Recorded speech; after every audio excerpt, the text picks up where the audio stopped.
Selamat datang ke Bantuan MY, saluran anda untuk info terkini bantuan rakyat Malaysia. Salam sejahtera dan terima kasih kerana bersama Bantuan MY, berita baik buat sebahagian penerima bantuan kerajaan.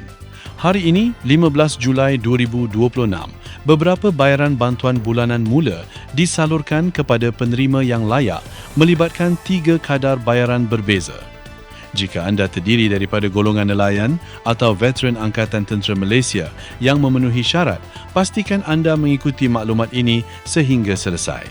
Bayaran pertama ialah sebanyak RM250 kepada nelayan darat atau nelayan air tawar yang layak. Bantuan ini merupakan bantuan sara hidup nelayan bagi bulan Julai dan dikreditkan terus ke akaun bank penerima yang telah diluluskan. Bayaran kedua pula ialah sebanyak RM300 kepada nelayan laut yang memenuhi syarat kelayakan.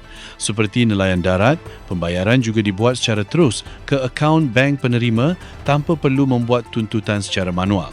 Sementara itu, bayaran ketiga melibatkan bantuan sebanyak RM500 kepada veteran ATM tidak berpencen yang berumur 60 tahun dan ke atas serta memenuhi syarat yang telah ditetapkan.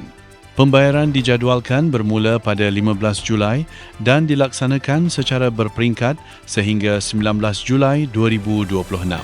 Perlu dijelaskan bahawa bantuan ini bukan untuk semua rakyat Malaysia. Ia hanya diberikan kepada kumpulan sasaran tertentu yang benar-benar layak mengikut syarat yang telah ditetapkan oleh kerajaan. Bagi golongan nelayan, permohonan dibuat melalui Lembaga Kemajuan Ikan Malaysia atau LKIM.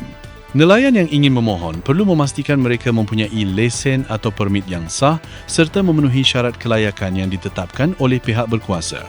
Bagi veteran ATM pula, permohonan dikendalikan oleh Jabatan Hal Ehwal Veteran ATM atau JHEV ATM.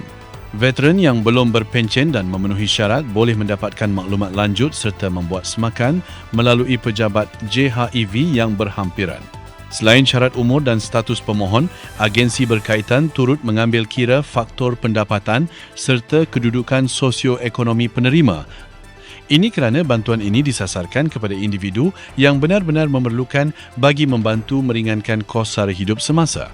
Bagi nelayan, kelulusan bukan hanya bergantung kepada pemilikan lesen atau permit, sebaliknya perlu memenuhi syarat program yang ditetapkan oleh LKIM. Begitu juga bagi veteran ATM, kelayakan adalah tertakluk kepada syarat rasmi yang ditetapkan oleh JHEV ATM dan kerajaan dari semasa ke semasa.